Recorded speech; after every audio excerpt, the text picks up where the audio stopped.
Após abordarmos o propósito número 1, você foi planejado para agradar a Deus. Propósito número 2, você foi formado para fazer parte da família de Deus. Propósito número 3, você foi criado para se tornar semelhante a Cristo. Passaremos os próximos 7 dias falando sobre o propósito número 4. Você foi moldado para servir a Deus. Dia 29. Aceitando sua missão. Foi o próprio Deus quem fez de nós o que somos e nos deu uma vida nova da parte de Cristo Jesus. E muitos séculos atrás, Ele planejou que gastássemos essa vida em auxiliar aos outros. Efésios capítulo 2, versículo 10. Eu te glorifiquei na terra ao cumprir até o último detalhe tudo o que me mandaste fazer. João capítulo 17, versículo 4. Você foi posto no mundo para fazer uma contribuição. Você não foi criado apenas para consumir recursos, comer, respirar e ocupar espaço. Deus o criou para que sua vida fizesse diferença. Apesar de muitos livros de sucesso oferecerem conselhos sobre como extrair o máximo da vida, não foi para isso que Deus fez você. Você foi criado para acrescentar alguma coisa à vida neste mundo, não apenas para usufruir. Deus quer que você retribua com algo. Esse é o 4º propósito de Deus para a sua vida, denominado ministério ou serviço. A Bíblia fornece os detalhes. Você foi criado para servir a Deus. A Bíblia diz: Ele nos criou para que fizéssemos as boas obras que Ele já havia preparado para nós. Efésios capítulo 2, versículo 10. Essas boas obras são o seu serviço. Sempre que você serve alguém de alguma forma, está, na verdade, servindo a Deus e cumprindo um de seus propósitos. Nos 2 próximos capítulos, você verá como Deus cuidadosamente o formou para esse propósito. O que Deus disse a Jeremias vale para você também. Antes de o formar no útero de sua mãe, eu o escolhi. Antes que você nascesse, eu o separei para uma obra especial. Jeremias capítulo 1, versículo 5. Você foi posto nesse mundo para uma missão especial. Você foi salvo para servir a Deus. A Bíblia diz: Foi Ele quem nos salvou e nos escolheu para o seu santo trabalho, não porque merecêssemos, mas porque esse era o seu plano. 2 Timóteo capítulo 1, versículo 9. Deus o redimiu, assim você pode realizar a obra santa de Deus. Você não foi salvo pelo serviço, mas para o serviço. No reino de Deus há um lugar, um propósito, um papel e uma função a cumprir. Isso dá à sua vida enorme importância e valor. Comprar nossa salvação custou a Jesus a própria vida. A Bíblia nos faz recordar: Deus pagou um alto preço por vocês. Portanto, usem seu corpo para honrar a Deus. 1 Coríntios capítulo 6, versículo 20. Não servimos a Deus movidos por culpa, medo ou mesmo obrigação, mas pela alegria e profunda gratidão pelo que Ele fez por nós. Devemos-lhes a vida. Pela salvação, nosso passado foi perdoado, nosso presente ganhou sentido e nosso futuro está garantido. À luz dessas incríveis vantagens, Paulo conclui: Por causa da grande misericórdia divina, peço que vocês se ofereçam completamente a Deus como um sacrifício vivo, dedicado ao seu serviço. Romanos capítulo 12, versículo 1. O apóstolo João ensina que nossos préstimos amorosos às outras pessoas demonstram que somos verdadeiramente salvos. Nosso amor uns pelos outros dá testemunho de que já passamos da morte para a vida. 1 João capítulo 3, versículo 14. Se não sinto amor pelos outros nem desejo de ajudar as pessoas e me preocupo somente com minhas necessidades, devo questionar se Cristo está realmente em minha vida. O coração salvo deseja servir. Outro termo relativo a servir a Deus e mal compreendido pela maioria das pessoas é ministério. Quando a maioria das pessoas escuta a palavra ministério, pensa logo em pastores, padres e outros clérigos. Mas Deus diz que cada membro de sua família é um ministro. Na Bíblia, as palavras servo e ministro são sinônimas, assim como serviço e ministério. Se você é cristão, então é um ministro, e quando está servindo, está ministrando. Quando a sogra de Pedro foi curada por Jesus, ela imediatamente se levantou e começou a servi-lo, usando o novo dom da saúde. Isso está em Mateus, capítulo 8, versículo 15. É exatamente isso que devemos fazer. Somos curados para ajudar outros. Somos abençoados para ser uma bênção. Somos salvos para servir, mas não para ficar sentados esperando pelo céu. Você nunca se perguntou por que Deus não nos leva para o céu imediatamente após aceitarmos sua graça? Por que nos deixa em um mundo decadente? Ele nos deixa aqui para que cumpramos os propósitos dele. Depois que você é salvo, o Senhor tenta usá-lo para cumprir os objetivos que ele traçou. Deus tem para você um ministério na igreja e uma missão no mundo. Você é chamado para servir a Deus. Enquanto cresce, você deve pensar que ser chamado por Deus é algo que somente missionários, pastores, freiras e outros trabalhadores ou obreiros de tempo integral experimentam. Mas a Bíblia diz que todo cristão é chamado para servir.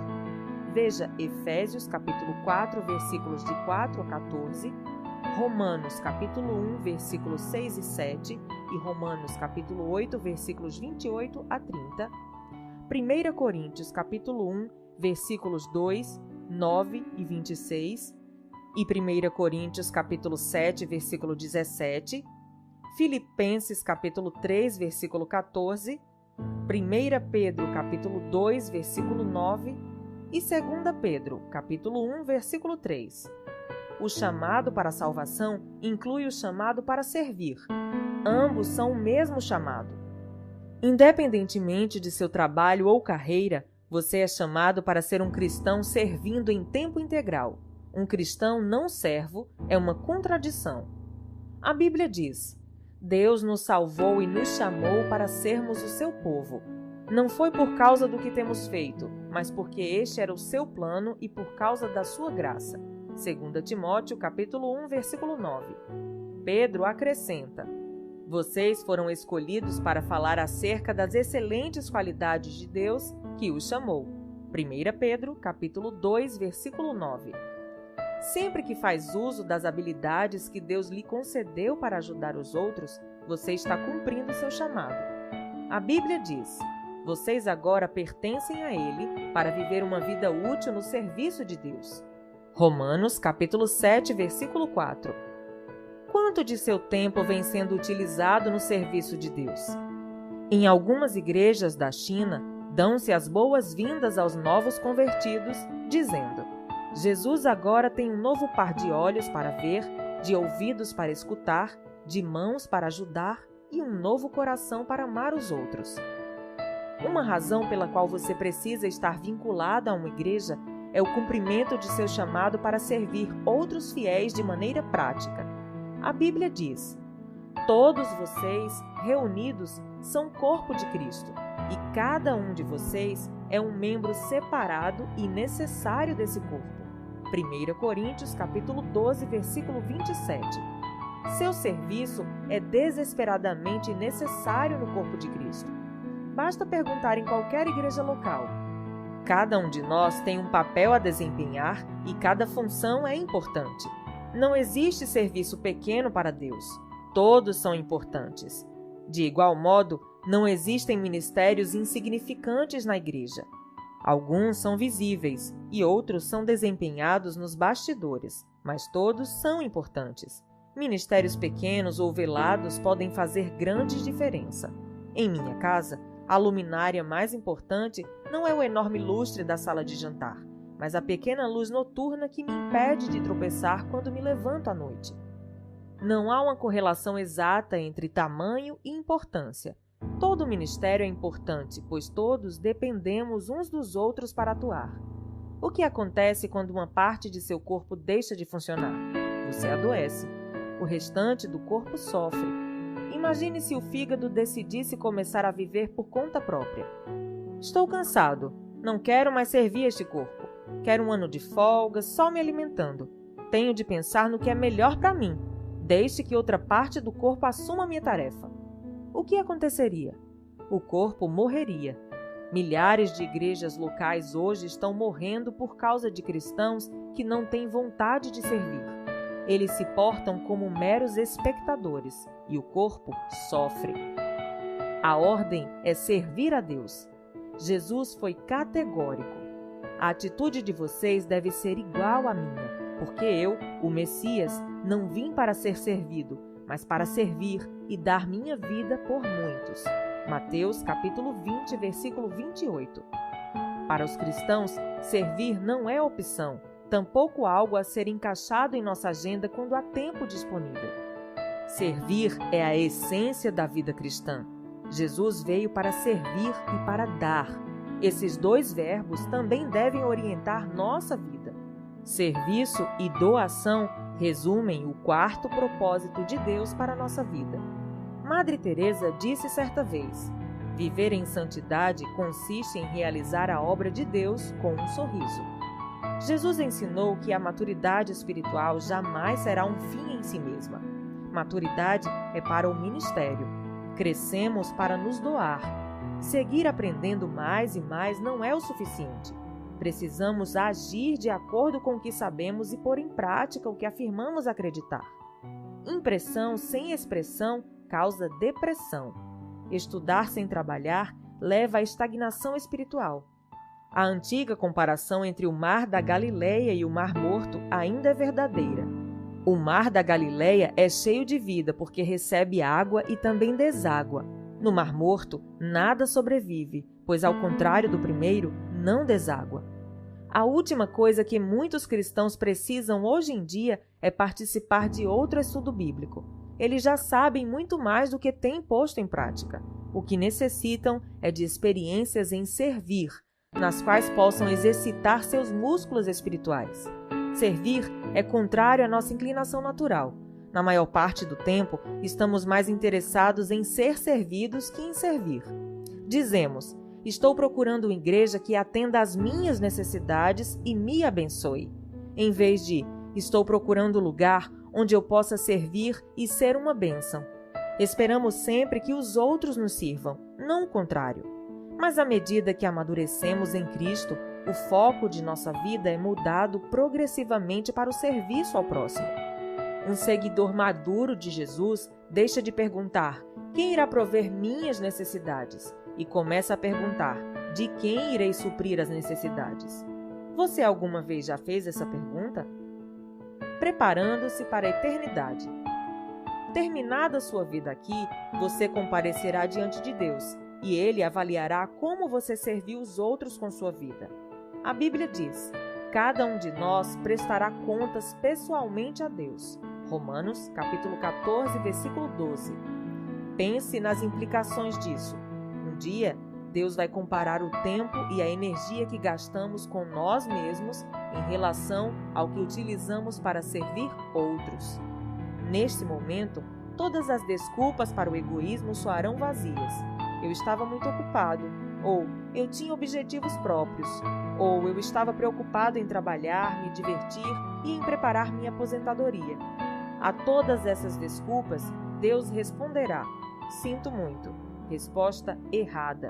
Eu criei, salvei, chamei e comissionei para que você vivesse servindo. Qual parte você não entendeu? A Bíblia alerta os que não creem. Ele derramará sua ira e o seu castigo sobre os que vivem para si mesmos. Romanos, capítulo 2, versículo 8. Para o cristão, isso significará a perda das recompensas eternas. Só estamos plenamente vivos quando estamos ajudando outros. Jesus disse: se você insistir em salvar a sua própria vida, você perderá. Somente aqueles que põem de lado a sua vida por minha causa e por causa da boa nova é que saberão realmente o que significa viver. Marcos, capítulo 8, versículo 35. Ver também Mateus, capítulo 10, versículo 39, Lucas, capítulo 9, versículo 24 e Lucas, capítulo 17, versículo 33. Essa verdade é tão importante que é repetida 5 vezes nos evangelhos. Se você não está servindo, está apenas existindo, porque a vida foi feita para o ministério. Deus quer que você aprenda a amar e servir as pessoas de forma altruísta. serviço e importância. Você dará a vida por algo. O que será? Uma carreira, um esporte, um passatempo, fama, riquezas? Nenhuma dessas coisas terá relevância eterna. Servir é o caminho para quem quiser ser importante. É por meio do ministério que descobrimos o sentido da vida. A Bíblia diz: cada um de nós encontra significado e função como parte desse corpo. Romanos capítulo 12, versículo 5. Quando servimos juntos na família de Deus, a vida assume uma importância eterna. Paulo diz: quero que vocês pensem como tudo isso torna vocês mais importantes, não menos, por causa daquilo de que vocês são parte. 1 Coríntios capítulo 12, versículo 14 e 19. Deus quer usá-lo para que faça diferença no mundo dele. Ele quer atuar por seu intermédio.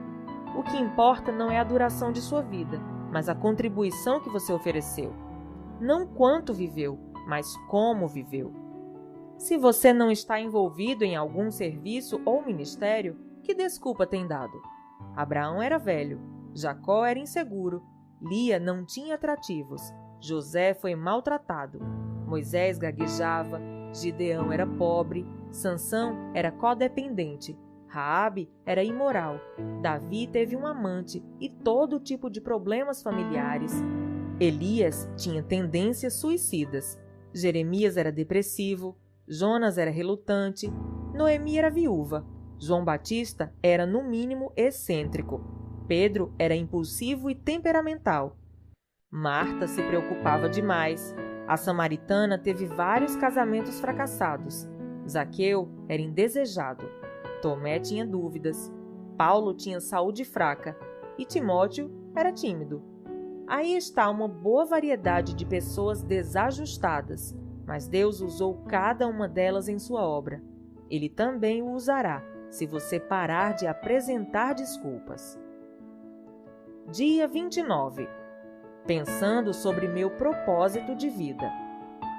Tema para reflexão: servir não é uma opção. Versículo para memorizar: porque somos criação de Deus realizada em Cristo Jesus para fazermos boas obras, as quais Deus preparou antes para nós as praticarmos.